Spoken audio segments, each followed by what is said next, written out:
안녕하십니까, 노기식입니다. 오늘은 6.12와 6.13이 한반도의 블록을 변화라는 주제로 말씀드리고자 합니다. 6월 12일 트럼프와 김정은의 싱가포르 회담은 거대한 충격을 불러왔습니다. 한반도 내외에 거대한 충격을 불러왔는데, 이 충격은 그 회담의 합의문 내용 때문에 생기는 것이 아닙니다. 오히려 그 합의문에 담기지 않은 내용 때문에 진짜 거대한 충격이 생기고 있다고 봅니다. 이번 싱가포르 회담은 이른바 CVID도 전혀 언급하지 않았고, 북핵 폐기의 구체적인 일정이나 방법론에 대해서도 전혀 언급하지 않았습니다. 오히려 회담 직후 기자회견에서 트럼프 대통령은 워게임을 중단하겠다고 밝혔습니다.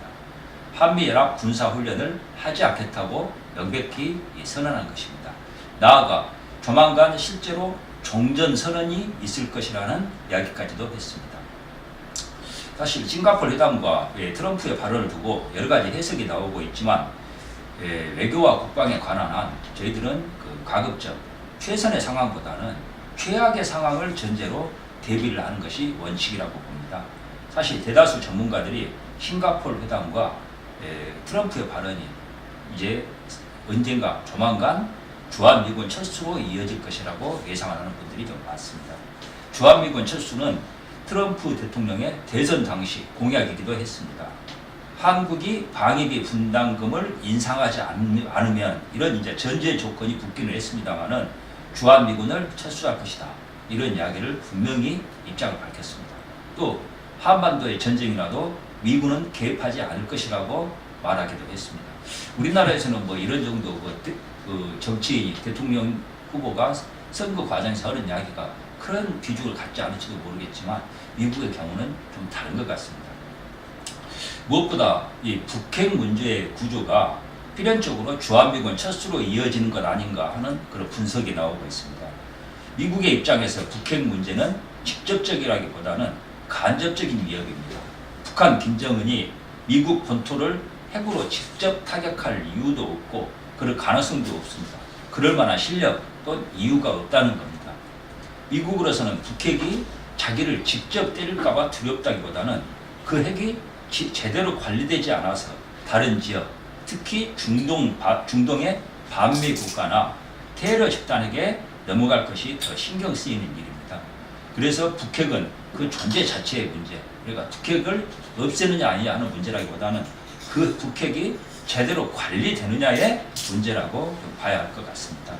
무엇보다도 북핵을 100% 폐기한다는 것이 거의 불가능에 가깝다는 것이 전문가들의 중론입니다. 서로 완전히 폐기한다 해도 인력과 자료, 즉 북핵에 관한 노하우가 북한에 남아있는 한 몇 개월 안에 다시 만들어낼 수 있다는 게 많은 전문가들의 전망입니다. 그래서 미국도 이 사실을 잘 알고 있습니다. 그래서 미국으로서는 북핵을 완전히 폐기한다는 이런 불가능한 목표에 매달린다는 게 사실 현실적이지 않다는 것을 그들도 잘 알고 있습니다.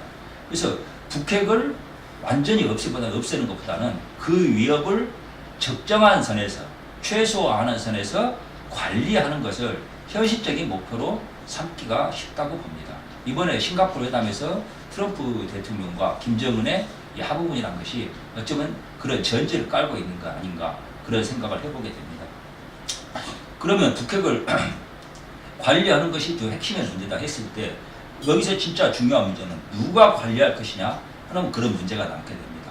현실적으로 북핵을 관리한다고 그러면은 북핵이 위협이 되지 않게끔, 그러니까 미국의 위협이 되지 않게끔 어떤 테러 집단에게 넘어가지도 않고 중동 국가에 의해서 사용되지도 않게끔 관리하는 게 중요한 문제라고 한다면은, 그렇게 관리하는 사람은 누구야 되느냐? 김정은에 대한 영향력도 있고 북핵을 관리할 만한 실력도 있어야 됩니다.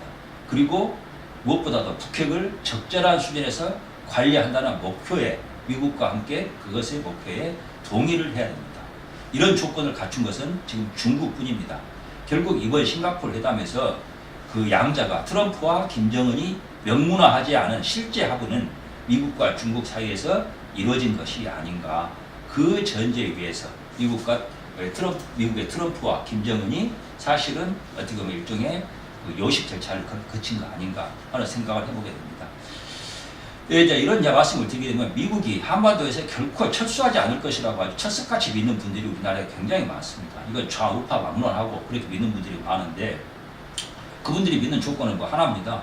지정학적 조건 때문에 한반도를 미국이 결코 한반도를 포기할 수 없다는 겁니다. 한반도에 걸린 미국의 이익이 굉장히 크기 때문에 포기할 수 없다는 거죠. 근데 이제 이런 전제가 과연 그렇게 옳은 것인가? 똑같은 지정학적 조건이던 1905년에도 미국은 카스라 테프트 밀약을 맺어서 한반도와 필리핀을 맞교환했습니다. 일본에게는 한반도를 주고 조선을 주고 자기네들은 필리핀의 영향력 하에 둔 것이죠. 1950년대에도 에치슨 라인을 그어서 한반도를 자신의 사활적 이해관계가 걸린 지역에서 제외를 했습니다. 그 결과가 이제 아주 비극적인 동족상잔의 비극, 한국전쟁이었다는 것은 다들 잘 아실 겁니다. 오히려 이런 측면에서 본다고 보면 미국보다도 더 한반도에 사활적 이해관계를 갖고 있는 나라가 중국입니다.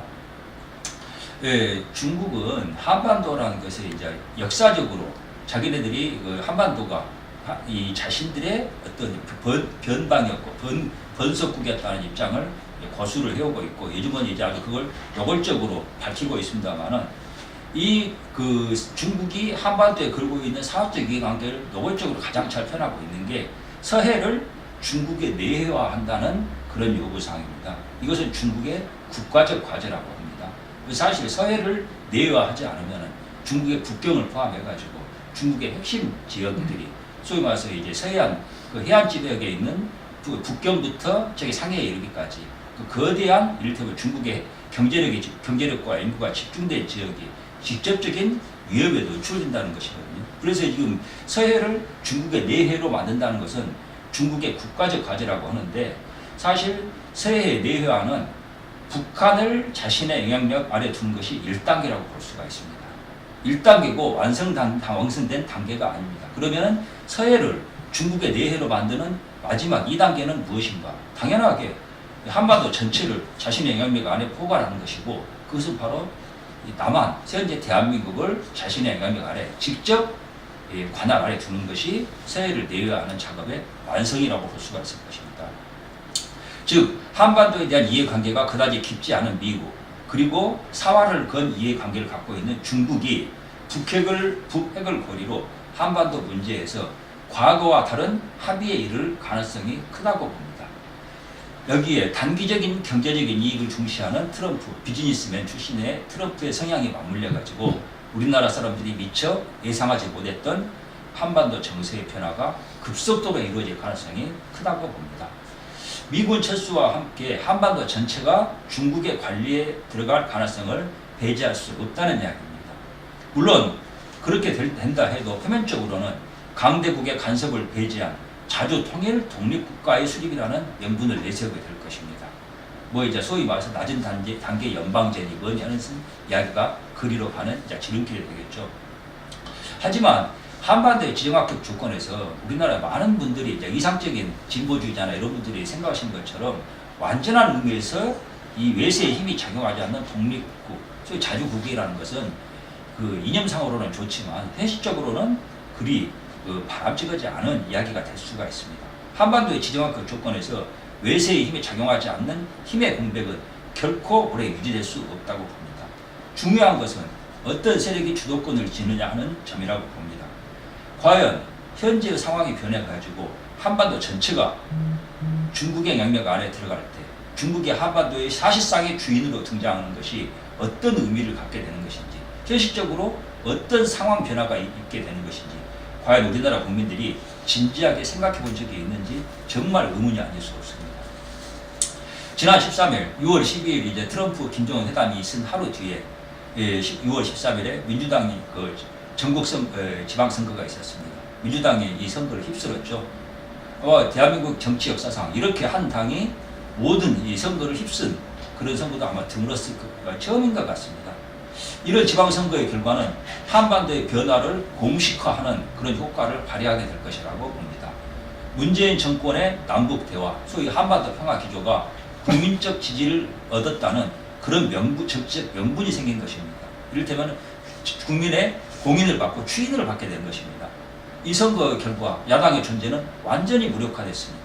이미 자유한국당은 백기를 들었습니다. 과거를 반성한다는 명목 아래에서 이제 좌클릭하겠다고 아주 공식적으로 선언을 하고 있습니다.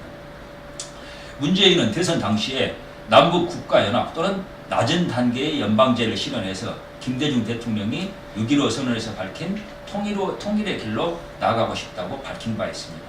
문제는 그 추진 방식과 속도입니다. 그동안 야당의 반대로 보류되어 왔던 판문점 선언의 국회 비준이 이루어질 것으로 보입니다. 이미 이 부분은 자유한국당도 이런 뜻을 밝히고 있기 때문에 아마 시간 문제라고 봅니다. 이것은 남북관계 발전에 관한 법률 제21조 국회는 국가나 국민에게 중대한 재정적 부담을 지우는 남북합의서 또는 입법사항에 관한 남북합의서의 체결 비준에 대한 동의권을 가진다. 그렇게 규정한 데 따른 것입니다.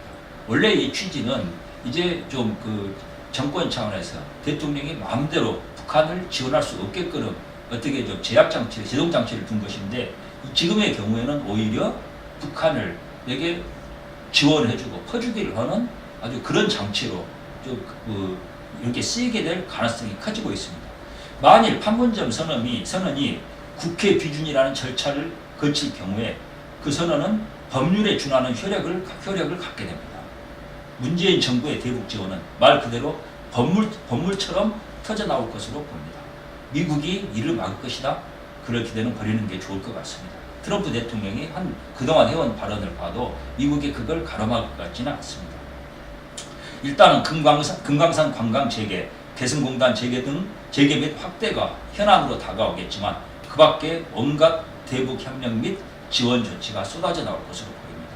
일부에서는 대한민국 국회보다 상위에 있는 남북 공동협의체가 만들어지고 여기에서 남북 군대의 통합이 이루어지고 나아가 국민연금을 통한 대기업 경영권 박탈과 노조 경영이 시작될 것이라는 그런 전망조차 나옵니다. 말 그대로 레짐 체인지가 완성되는 것입니다. 이 내정과 국방, 외교에 있어서 완전히 나라 전체가 체제가 바뀌게 된다는 그런 의미입니다. 미군 철수는 사실 이 과정에서 당연한 하나의 절차로서 결과로서 시기 선택의 문제만 남은 건 아닌가 그런 이야기가 판단을 할 수 있게 됩니다.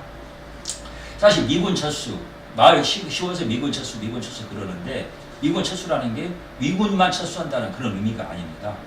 금융 전문가들 사이에서는 미군 철수가 공식화되는 것과 동시에 한국에 들어와 있는 외국 자본도 썰물처럼 빠져나갈 것이라는 그런 전망이 일반적입니다. 미군 철수는 곧 외국 자본 철수이기도 하다는 이야기입니다. 외자가 빠져나가면 어떻게 될까요? 한국이라는 나라가 어떻게 될 것 같습니까? 간단히 말해서 지금 우리나라 국민들이 마치 당연한 천부적인 권리처럼 태어날 때부터 당연하게 누리고 있고 누려야 할 권리처럼 여기고 있는 많은 것들이 실은 연기처럼 사라지게 됩니다. 이 사실을 인식하지 못하는 분들이 굉장히 많은데 너무 명백합니다. 이러한 변화는 매우 급속도로 이루어질 것으로 보입니다. 국민들이 현실을 제대로 인식하기도 전에 전광석화처럼 진행될 가능성이 큽니다. 문재인 정권의 경제 추락은 확실합니다. 이대로 가면은 경제는 IMF 외환 위기 차원이 아니라 완전히 파멸적인 상태로 갈 수밖에 없습니다. 그것은 그대로 갈 경우에 문재인 정권이 별다른 조치를 하지 않을 경우에 다음 정권의 상실로 이어지게 됩니다. 이건 명확하거든요. 문재인 정권으로서는 그렇게 되기 전에 레짐 체인지를 완성해야 합니다. 레짐 체인지를. 전격전이 불가피한 상황이라는 것입니다. 국민들이 하고 미처 상황을 알아채기도 전에 대한민국 국채의 원상 회복을 불가능하게 하는 조치들이 단행될 것이라고 봅니다. 이런 변화는 대한민국이 그동안 자신에게 닥쳐온 도전에 대응해온 조치가 누적된 결과입니다. 과거의 잘못을 분석하고 새로운 방향을 잡아야 하는데 이제 상황은 돌이킬 수 없는 단계의 그런 지점에 와 있습니다. 시간이 없습니다. 우리에게는 지금 비상한 결단의 시간만이 남아있는지도 모르겠습니다. 같이 생각해 주셨으면 합니다. 감사합니다.